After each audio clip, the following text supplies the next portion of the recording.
Assalamualaikum warahmatullahi wabarakatuh. Waalaikumsalam warahmatullahi wabarakatuh.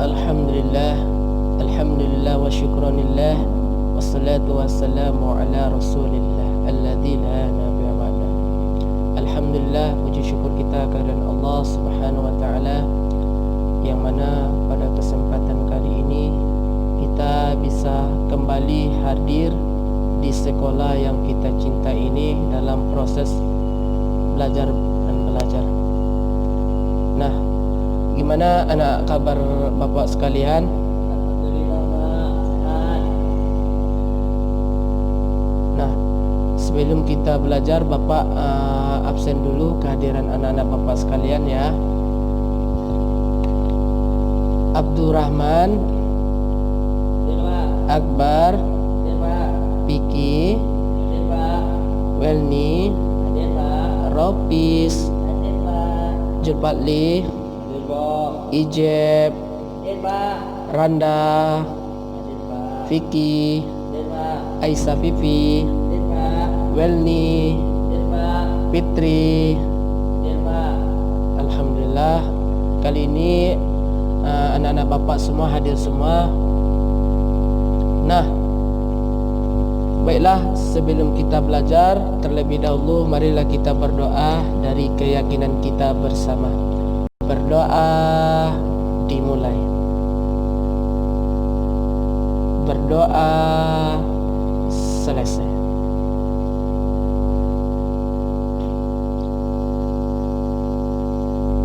Baiklah anak-anak Bapak sekalian, kali ini kita belajar tentang fikih, yaitu mengenai pembahasan bab pernikahan. Baiklah anak-anak Bapak sekalian, seperti yang sudah ada di papan tulis kita ini di dalam proyektor, itu tentang pengertian dan hukum nikah. Di sini ada yang bagian A, pengertian nikah. Di sini Bapak sampaikan apa itu pengertian dan hukum nikah. Nah, anak-anak Bapak sekalian, kata nikah atau pernikahan yang sudah menjadi kosakata dalam bahasa Indonesia, sebagian padanan kata perkawinan.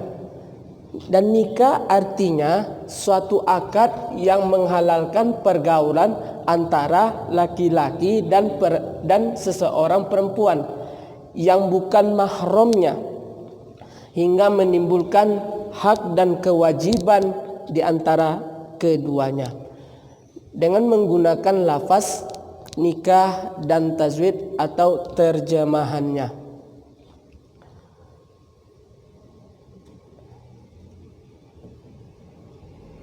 Nah, kita masuk di sini tadi hukum pernikahan. Jadi pernikahan merupakan perkara yang diperintahkan oleh syariat Islam demi terwujudnya kebahagiaan dunia dan akhirat. Allah Subhanahu wa taala berfirman di dalam surah An-Nisa ayat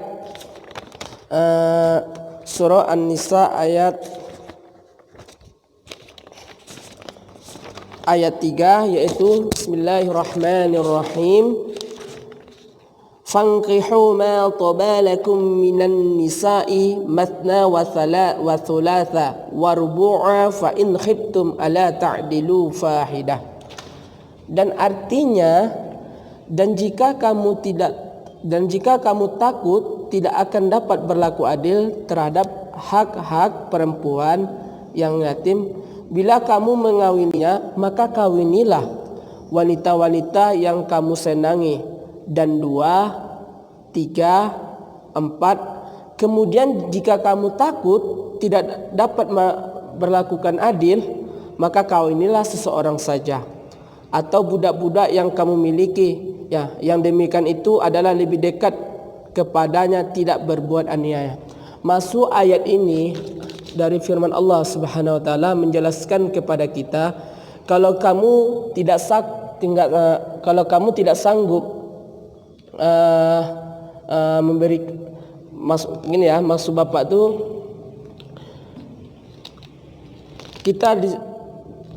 kamu disenangi 2, 3 atau 4, kemudian jika kamu tidak takut berlakukan adil, maka kawinilah seorang saja. Kalau misalnya 3 kita menikah tuh, ya nikah ajalah 1 orang, kan gitu. Maka di sini kita dianjurkan berlakukan adil dalam menafkahi seorang istri. Nah, gitu. Di sini kita menikahi 2 orang dan 3 orang ini akan termasuk bagian dari poligami. Nah, dari Rasulullah sallallahu alaihi wasallam bersabda dari Anas bin Malik radhiyallahu anhu, anin Nabi sallallahu alaihi wasallam, dan artinya dari Anas bin Malik bahwasanya Nabi Muhammad sallallahu alaihi wasallam bersabda, akan tetapi aku salat, aku tidur, aku berpuasa, aku makan, dan aku mengawini perempuan. Barang siapa yang tidak suka dengan perbuatanku, maka bukanlah dia dari golonganku. Dan di sini menjelaskan kepada kita bersama, kita dianjurkan berpuasa dan kita dianjurkan melaksanakan solat 5 waktu sehari semalam, dan kita malah disuruh kita makan. Jadi apabila kita tidak senang dengan yang kita lakukan dengan sesuai dengan hadis Rasulullah, maka Rasulullah tidak menganggap kita sebagai umatnya.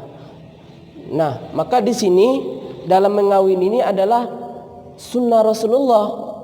Nah, anak-anak bapak sekalian, karena nikah itu adalah nikahu sunnati. Nikah itu adalah sunnahku, kata Rasulullah. Nah, baiklah anak-anak bapak sekalian, di sini ada berpendapat jumhur ulama menetapkan hukum menjadi 5, yaitu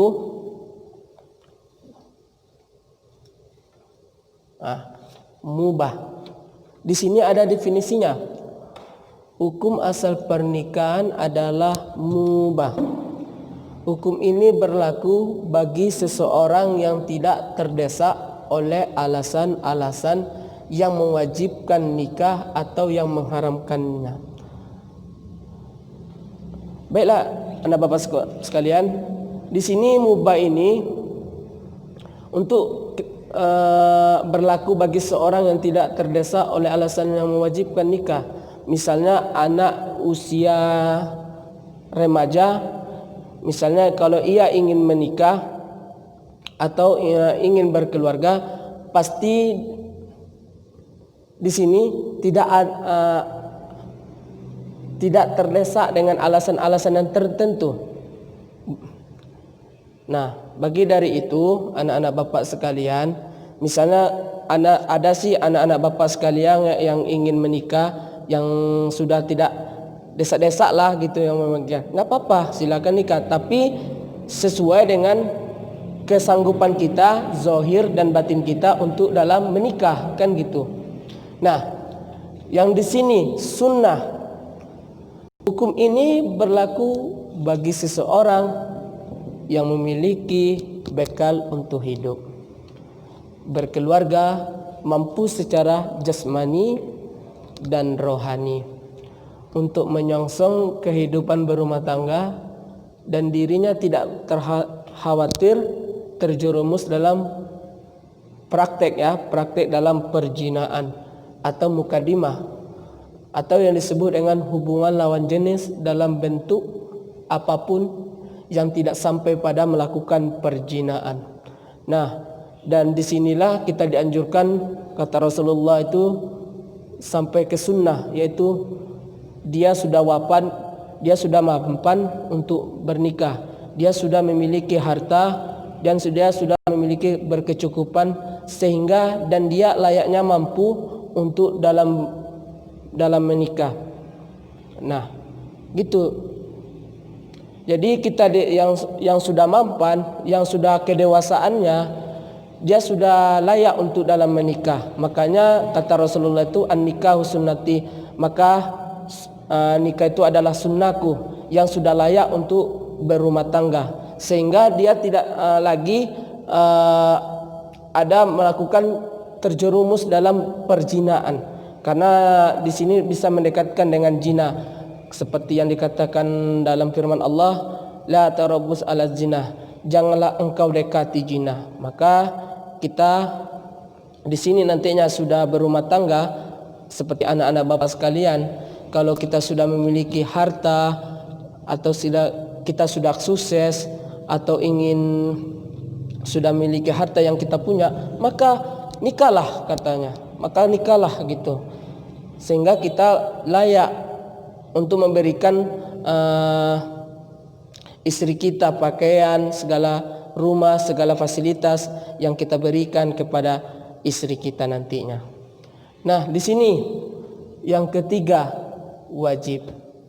Hukum ini berlaku bagi siapapun yang telah mencapai kedewasaannya, jasmani dan rohani, memiliki bekal untuk menafkahi istri, khawatir dirinya akan terjumus dalam perbuatan keji dan zina. Jika hasrat kuatnya untuk menafkahi tak diwujudkan. Nah, ini kita yang sudah nikah ini wajib untuk memberikan keluarga kita nafkah. Dan kita diwajibkan untuk memberikan dia pakaian dan tempat tinggal. Ini yang seharusnya kita wajib memberikan fasilitas kepada istri dia. Ya gitu.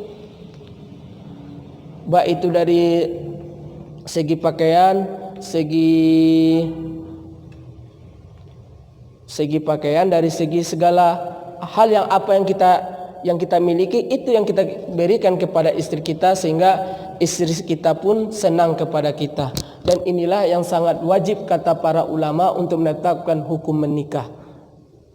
Nah, dan nomor yang 3 dengan nomor 2 sini ada kaitannya tersebut ya, anak-anak bapak sekalian. Ya, yang keempat, ya ini hukum ini berlaku bagi seseorang yang belum mempunyai bekal untuk menafkahi keluarganya, walaupun dirinya telah siap secara fisik untuk menyongsongkan kehidupan berumah tangga. Masuk di sini yang katakan dengan makruh. Hukum ini berlaku bagi seorang yang belum mempunyai bekal untuk menafkahi keluarganya, walaupun dirinya telah siap secara fisik untuk menyongsong kehidupan berumah tangga, dan ia tidak khawatir terjerumus dalam praktik perjinan hingga datang waktu yang paling tepat untuknya. Untuk seseorang yang mana nikah menjadi makruh, untuknya disarankan memperbanyak puasa sunnah dan puasa mengeredam gejolak syahwatnya. Kalau dirinya telah memiliki bekal untuk menafkahi keluarga, ia diperintahkan untuk bersegera menikah. Nah, makanya di sini bagi yang sudah lajang tapi dia mampu siap untuk menikah, tapi sehingga tidak ada dana untuk menikah, makanya kita dianjurkan oleh Rasulullah itu berpuasa. Kenapa kita dianjurkan oleh Rasulullah berpuasa? Dan inilah yang akan meredam gejolak syahwatnya. Jadi kalau dirinya telah memiliki bekal untuk menafkahi keluarga maka ia diperintahkan untuk bersegera menikah. Ini maksudnya kata Rasulullah ini kita bersegera untuk berpuasa untuk melindungi istilahnya itu dari pandangan mata kita. Maka kita di sini disuruh Rasulullah berpuasa. Nah, paham sampai sini anak-anak sekalian? Nah, kita masuki yang kelima, yaitu haram. Hukum ini berlaku bagi seseorang yang menikah dengan tujuan menyakiti istrinya, mempermainkan serta memeraskan hartanya. Nah, kita yang sudah nikah ya, kita di sini haram untuk menyakiti istri kita, untuk memeras hartanya. Itu yang tidak boleh. Jangan dijadikan istri kita itu sebagai budak lampiasan. Kita misalnya kita sudah menikah sama dia, tujuan kita menikah sama dia hanya cuma memeras hartanya dia, kan gitu. Ini sangat tidak dibolehkan, dan ini adalah hukumnya haram bagi kita. Dan kan kebanyakan orang seperti itu, ya kan anak-anak bapak sekalian. Kita lihat orang-orang istilahnya yang dia mempunyai harta dan dia kota ganti dengan cewek-cewek lain menikah. Cuma apa? Melampiaskan hawa nafsunya. Dan orang yang seperti ini adalah orang haram untuk yang telah ditetapkan oleh hukum ulama. Paham anak sampai sini sekalian? Sekarang kita masuki dari bagian talak. Nah, di sini Bapak sampaikan apa itu pengertian dari talak. Nah, di sini talak ialah melepaskan tali ikatan nikah dari pihak suami dengan menggunakan lafaz tertentu. Dalam Islam, talak itu merupakan perbuatan yang halal tapi sangat dibenci oleh Allah Subhanahu wa taala. Nah, Rasulullah sallallahu alaihi wasallam bersabda seperti yang ada Bapak tuliskan ini.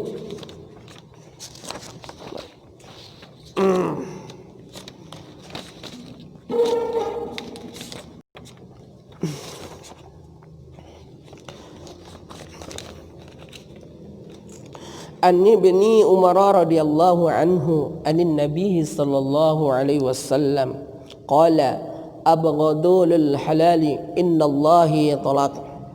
Dan artinya dari Ibnu Umar radhiyallahu anhu dari Nabi Muhammad sallallahu alaihi wasallam bersabda, jadi perkara halal yang dibenci oleh Allah Subhanahu wa taala adalah talak. Nah, ini yang sangat dibenci, yang dibenci oleh Allah Subhanahu wa taala, yaitu tentang perkara halal yang dibenci oleh Allah adalah talak.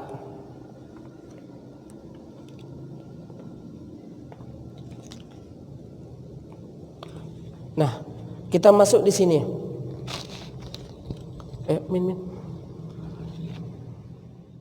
Ini ada syarat dan rukun talak.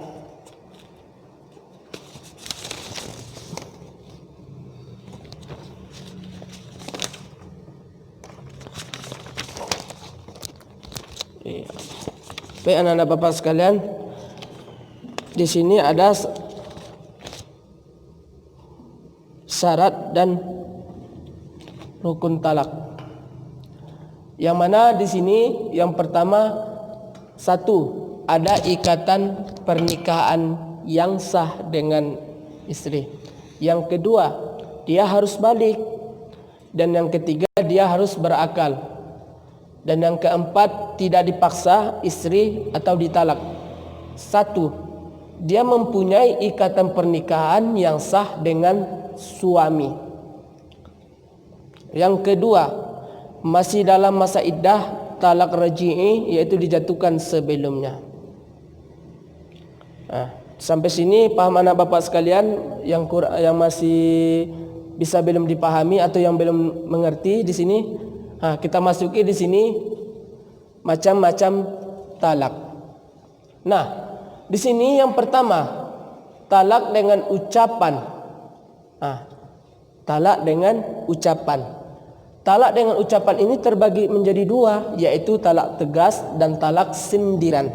Yang mana talak tegas ini yaitu mengungkapkan lafaz talak yang tidak mungkin dipahami maknanya lain kecuali talak. Misalnya ya, contohnya ungkapan seorang suami kepada istri yang ia talak, engkau sudah berpisah denganku katanya, kamu sudah berpisah denganku katanya. Dan ini termasuk bagian talak tegas. Dan inilah ucapan seorang suami kepada istri, dan dia mengucapkan seperti ini, kamu sudah berpisah dengan aku. Dan itulah termasuk dari bagian talak tegas.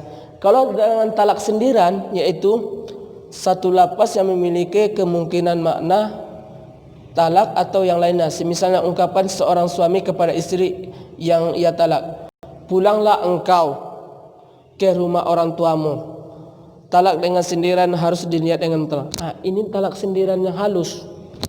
Yang halus ya. Dan seorang suami dan dia mengucapkan talak ini kepada istrinya dengan kata sindiran. Tapi dia halus. Apa kata seorang suami? Pulanglah kamu kepada orang tuamu. Nih, Nah, di antara anak bapak sekalian, di antara talak yang bagian dua ini yang tegas atau sindiran yang bagus yang diucapkan kepada suami, mana yang paling bagus? Tidak ada, Pak. Hah? Tidak ada. Yang halus atau yang tegas? Halus. Nah, ini yang lebih halus. Pulanglah engkau kepada orang tuamu. Nah, ini yang halus. Tapi kalau yang tegas, engkau sudah berpisah dengan aku. Ngapain kau lagi sama aku sini? Kita udah berpisah kok. Nah, kan dia bilang seperti itu. Nah, paham sampai sini anak-anak sekalian? Insyaallah, Pak. Nah, yang kedua di sini yaitu talak dengan tulisan. Yang tadi ya. Yang ketiga di sini talak dengan isyarat. Jenis talak ini hanya berlaku bagi orang yang tidak dapat berbicara atau menulis. Dan orang yang talak ini hanya berlaku bagi orang yang tidak dapat berbicara. Maksudnya dia bisu dan dia kurang pendengaran. Nah, inilah yang termasuk hanya berlaku bagi orang yang tidak dapat berbicara. Tidak dapat dia berbicara. Dia bisu tapi dia tidak bisa ngomong. Yang tidak dapat menulis. Kan gitu. Lanjut. Nah, sebelum itulah tadi dari penyampaian dari talak ya. Sekarang kita masuk yaitu dari bagian huluk. Nah, dari di sini huluk, pengertian dari huluk adalah perceraian yang timbul atas kemauan istri dengan mengembalikan mahar kepada suaminya. Nah, ini termasuk dari pernikahan. Huluk adalah perceraian yang timbul atas kemauan istri dengan mengembalikan mahar kepada suaminya. Nah, seseorang yang sudah nikah dengan tiba-tiba ada dalam permasalahan dalam berkeluarga, sehingga sang istri pun tidak senang dengan kenyamanan dengan seorang kepada suami. Jadi tiba-tiba seorang istri ini pun istilahnya ia ingin bercerai gitu kan. Jadi sang istri ini ketika dia dulu menikah yang sudah diberikan mahar kepada seorang istri, dia ingin mengembalikan semuanya ini kepada suaminya, mahar. Misalnya mahar itu berupa uang, tentu istri pun ingin mengembalikannya dengan uang lagi. Inilah termasuk dari bagian huluk. Dan huluk ini disebut juga dengan talak tebus. Yang tadi telah kita sampaikan dengan talak tadi ya. Ini terkait dengan huluk. Maka Allah Subhanahu wa taala berfirman di dalam surah Al-Baqarah, karena Bapak tadi tidak menulis ayatnya di dalam surat ini, maka Bapak di sini akan membacakan ayatnya. Illa ay yukhafa alla yuqima hududallah fala junuha alaihima fima qatadat bihi tilka hududallah fala ta'tuduha wa man yata'adda hududallah fa ulaika humuz zalimun. Nah, ini Allah menjelaskan di dalam Al-Qur'an yang sekira-kira artinya, jika kamu khawatir bahwa keduanya suami istri tidak dapat menjalankan hukum-hukum Allah, maka tidak berdosa bagi keduanya mengadakan bayaran yang diberikan oleh pihak istri untuk menebus dirinya.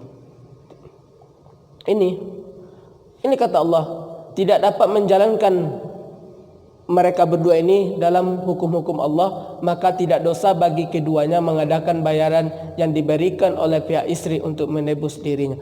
Ini tidak termasuk tidak berdosa ya, tapi sang suami ini dia menerima ikhlas apa yang diberikan mahar ini ketika masa mereka menikah dulu dengan mahar tersebut. Misalnya sang istri ini kan telah bercerai dan ia mengembalikan uang mahar ini kepada suami, dan suami ini pun ikhlas. Misalnya mahar itu diberikan ulang lagi kepada suami. Tapi kan sudah ada dijelaskan di dalam ayat tersebut, kan seperti itu. Nah, paham di sini anak-anak Bapak sekalian? Insyaallah, Pak. Ya. Lanjut. Di sini ada rukun khuluk. Di antaranya adalah yang A. Suami yang balik berakal dengan kemauan. Nah, suami yang balik berakal dengan kemauan dia. Yang B, istri yang dalam kekuasaan suami, maksudnya di sini istri tersebut belum ditalak, suami yang menyebabkan tidak boleh dirujuk. Maksudnya di sini adalah istri itu dalam maksudnya istri tersebut belum ditalak, suami menyebabkan tidak boleh dirujuk. Maksud dirujuk ini tidak bisa lagi dikembalikan lagi gitu, ingin bersama lagi.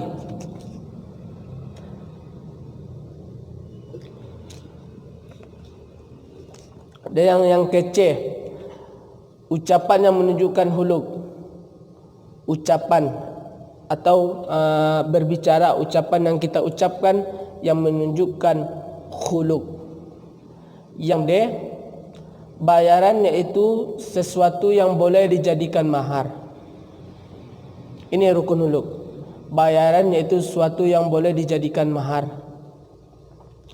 Yang E, orang yang membayar belum menggunakan hartanya, baik istri maupun orang lain.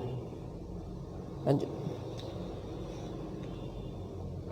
Nah, baik anak-anak Bapak sekalian, kali ini kita sudah belajar tentang bab pernikahan, talak dan khuluk. Sekarang kita masuki yaitu tentang fasakh. Nah, di sini ada pengertian definisi tentang fasakh. Fasa berarti rusak atau putus. Adapun dalam pembahasan fikih fasakh ini adalah pemisahan pernikahan yang dilakukan oleh hakim dikarenakan alasan tertentu yang diajukan salah satu pihak dari suami istri yang bersangkutan. Ini fasa adalah berarti rusak atau putus. Adapun dalam pembahasan fikih fasa adalah pemisahan pernikahan yang dilakukan oleh hakim dikarenakan alasan tertentu yang diajukan salah satu pihak dari suami istri yang bersangkutan. Contohnya yang seperti di dalam melakukan dalam pengadilan, mereka ingin istilahnya gugatan bercerai. Jadi hakim itu menetapkan suatu hukum dengan cara seperti ini, fasakh. Paham sampai sini anak-anak Bapak sekalian? Insyaallah, Pak. Kan kita lihat situ orang yang melakukan dalam perceraian seperti yang ada di dalam keputusan adil. Ini termasuk bagian fasakh. Pernikahan yang dilakukan oleh karena alasan tertentu yang diajukan salah satu pihak dari suami istri. Baik itu dari pihak orang tua suami, baik itu pihak dari orang tua dari istri. Dan mereka mengadakan dalam gugatan ceraian yang mereka lakukan dalam pengadilan. Ini termasuk. Nah, di sini apa sebab-sebabnya terjadinya fasakh? Ini. Satu, tidak terpenuhi syarat-syarat akan nikah. Semisalnya seorang yang menikah wanita yang ternyata adalah saudara perempuannya. Tidak terpenuhi syarat-syarat akan nikah.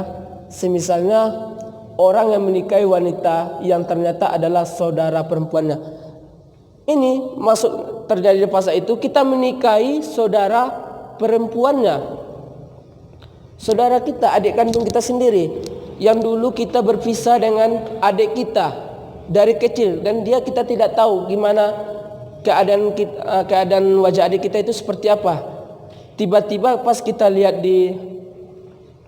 dari segi hukum, maka kita tidak boleh menikahi saudara perempuan kita sendiri. Itu kan termasuk haram, kan gitu. Yang kedua, munculnya masalah yang dapat merusak pernikahan dan menghalangi tercapainya tujuan pernikahan sebagaimana beberapa Yang kedua adalah munculnya masalah yang dapat merusak pernikahan dan menghalangi tercapainya tujuan pernikahan. Nah, sebagaimana beberapa ini murtadnya salah satu dari pasangan suami istri. Nah, ini munculnya permasalahan murtad. Salah satu seorang suami istri, dia murtad. Dia keluar dari agamanya sendiri. Yang kedua, hilangnya suami dalam tempoh waktu yang cukup lama. Hilangnya suami dalam tempoh cukup lama.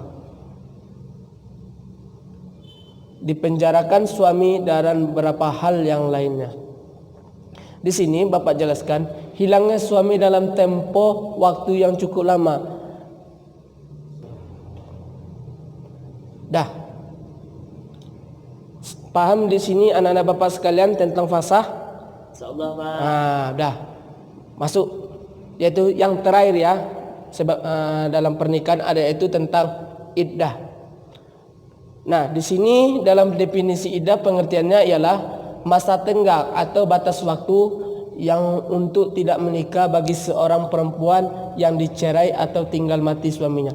Ini yang berlaku pada seorang istri, seorang perempuan. Ada masa waktu tenggangnya dalam dia menikah lagi, atau istilahnya dalam pernikahan dalam diri seorang perempuan itu ada waktu tenggangnya, gitu ya.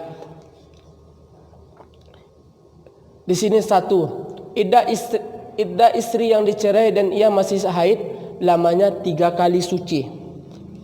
Dan ini yang pertama. Iddah istri yang dicerai dan ia masih haid lamanya 3 kali suci. Yang kedua, iddah istri yang dicerai dan ia sudah tidak haid lamanya 3 bulan. Nah, yang ketiga, iddah istri yang 3 kali mati suaminya adalah 4 bulan 10 hari bila ia tidak hamil.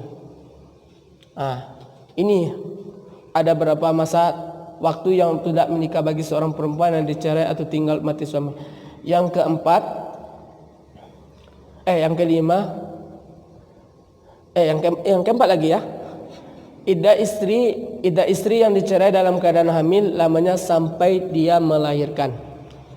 Yang kelima, iddah istri yang ditinggal wafat suaminya dalam keadaan hamil, masa iddahnya menurut sebagai ulama adalah iddah hamil sampai melahirkan. Paham di sini ada Bapak sekalian tentang masalah iddah? Dan di sini adalah kewajiban seorang suami istri selama masa iddah. Jadi kewajiban suami ialah suami yang menceraikan istrinya berkewajiban memberi belanja tempat tinggal selama iddahnya belum berakhir. Berikut penjelasan singkatnya. Misalnya, sebelum seorang istri itu habis masa tenggangnya dan dia masih hidup, seorang suami berhak memberikan kewajiban belanja dan memberikan tempat tinggal kepada istrinya sebelum masa iddahnya berakhir. Dan perempuan yang dicerai dengan talak raj'i berhak mendapatkan belanja dan tempat tinggal. Dan istilahnya perempuan yang istilahnya perempuan yang dicerai dengan talak, maksudnya seorang perempuan ini yang dicerai oleh suaminya dengan talak raj'i dan dia tetap berhak mendapatkannya. Maksud di talak ini kan dia berpisah kan gitu. Jadi seorang suami ini wajib memberikan belanja, tetap berikan dia belanja. Wajib seorang suami ini meskipun dia kena talak, wajib diberikan. Paham di sini anak-anak Bapak sekalian? Mungkin cukup sekianlah yang ingin Bapak sampaikan. Baiklah anak-anak Bapak sekalian, mungkin cukup sekianlah materi kita pada hari ini mengenai tentang bab pernikahan, baik itu tentang bagian talak, khuluk, fasah dan iddah. Di sini masih ada anak bapak yang belum paham atau yang mengerti? Insyaallah paham, Pak. Kalau sudah paham mungkin cukup sekianlah. Marilah kita sama-sama kita akhiri pembelajaran kita pada hari ini. Mudah-mudahan semoga bermanfaat bagi anak-anak bapak sekalian ya. Amin ya rabbal alamin. Bapak sudahi, wabillahi taufiq wal hidayah. Wassalamualaikum warahmatullahi wabarakatuh.